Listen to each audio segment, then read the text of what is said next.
طرز تهیه شیرمال. شیرمال همون خمیر دانمارکیه. حالا چونش به هر مقداری که باشه دلخواه خودتون دیگه. تو این شیرمال ما از مارگارین یا روغن به هیچ عنوان استفاده نمی کنیم، فقط خود خمیر رو باز میکنیم. این تا کردن فقط به خاطر اونیه که خمیرمون لاغر و دراز باشه، چون ما خمیر لاغر و درازی رو میخوایم.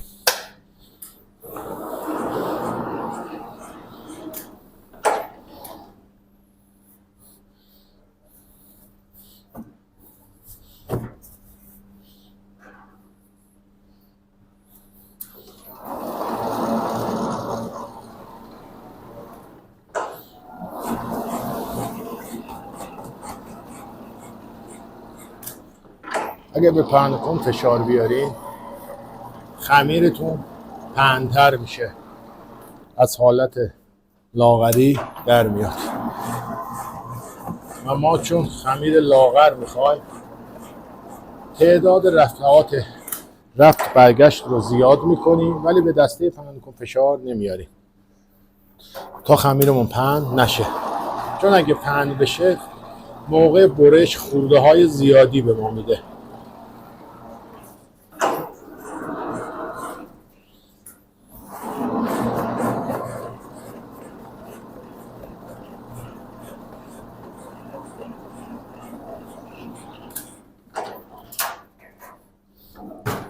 خمیرمون حاضره. جمعش میکنیم و روی دیسا پهنش میکنیم.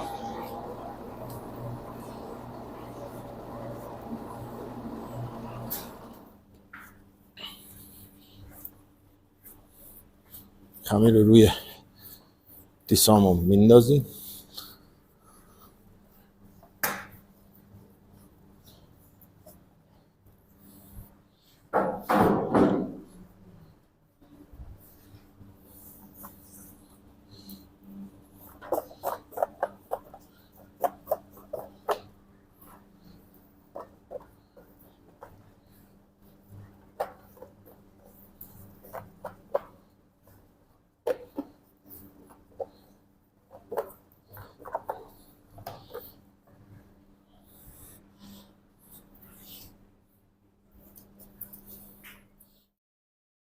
با یه جسم گرد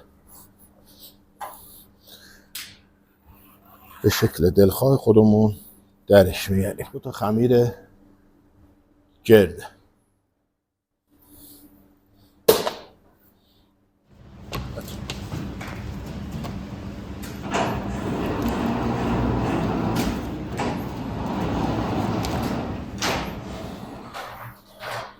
خمیرهای شیرمالمون که به حالت گرد در آوردیم، خورده های اون خمیرها رو جمع میکنیم دوباره. یعنی اینا همون خورده های دور خمیر شیرمالی که جمعش میکنیم دوباره باز میکنیم واسه روی شیرمالامون ازش استفاده میکنیم. و باز هم مثل همون سری قبل خمیر و لاغر و دراز لازم داریم. به خاطر همون خمیرمون رو تا میکنیم تا به حالت لاغر و دراز بازش کنیم.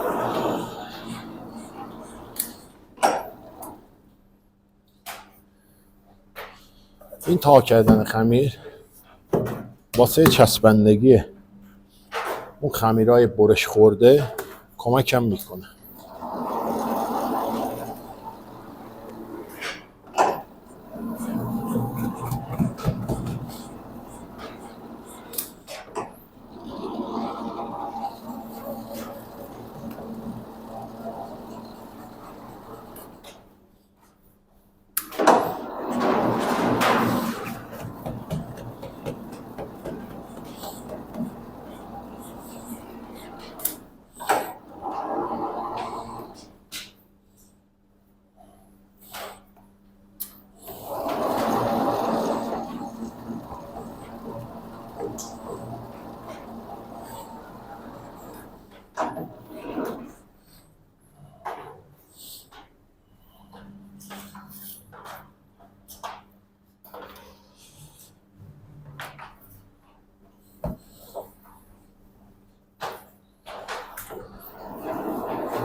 بعد اینکه خمیرمون رو انداختیم رو میز،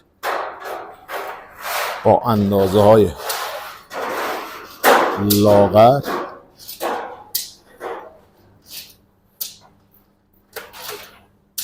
برش بدیم.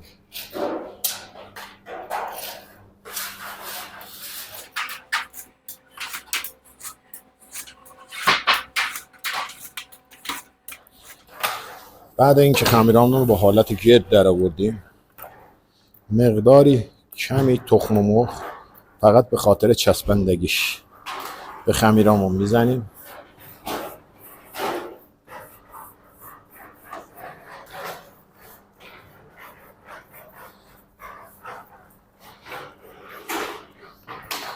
و از مغزی نوتلا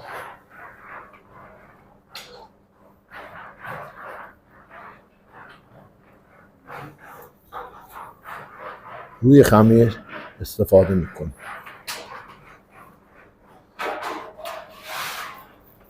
دقت کنید اگه نوتلا رو بیشتر از اندازه فشار بدیم، چون نوتلا یه بافت نرمی داره، شل میشه معمولا، از داخل نونمون شیرمالمون بیرون میزنه. و از کرمفیل وانیلی هم میتونید استفاده کنید واسه داخلش.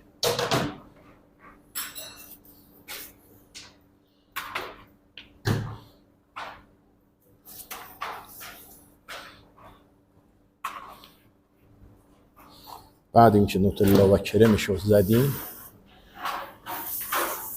روش رو به صورت حصیری میبافیم. اگه تخم مرغ دورش خشک شده باشه، مقداری آب به خاطر چسبیدن خمیر بعدی استفاده میکنیم.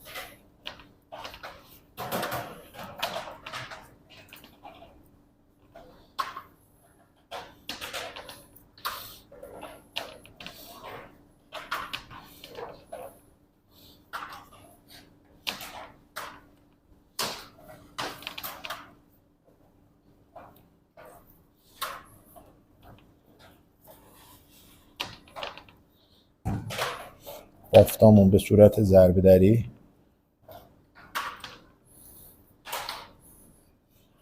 انجام میشه.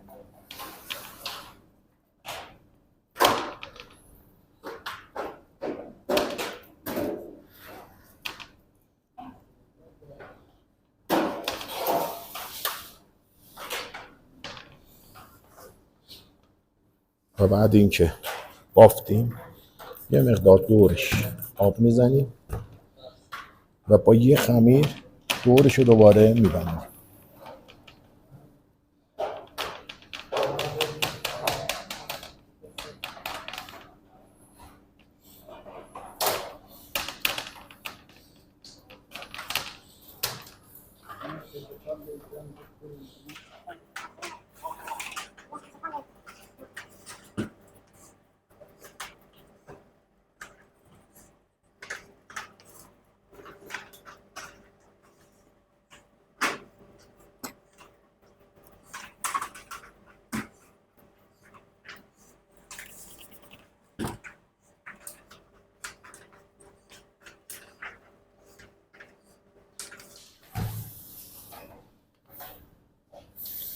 و بعد اینکه کارمون تموم شد، به خاطر رنگ گرفتنش دوبار روش تخم مرغ میزنیم.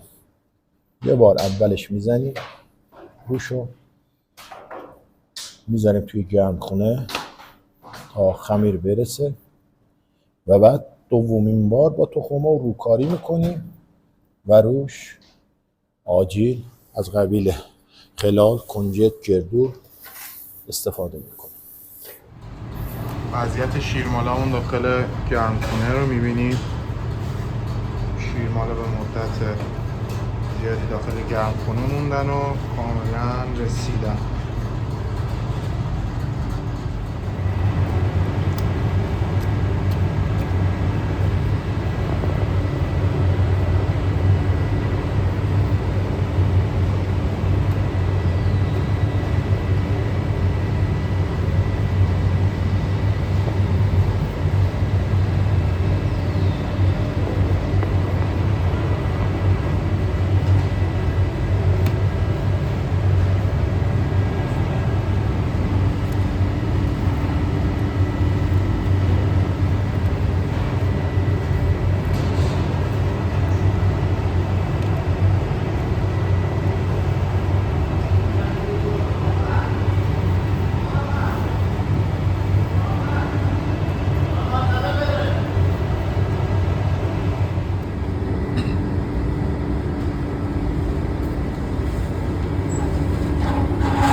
درجه فلفل 200. مدت زمان پختش هم هولوش 14 دقیقه باشه.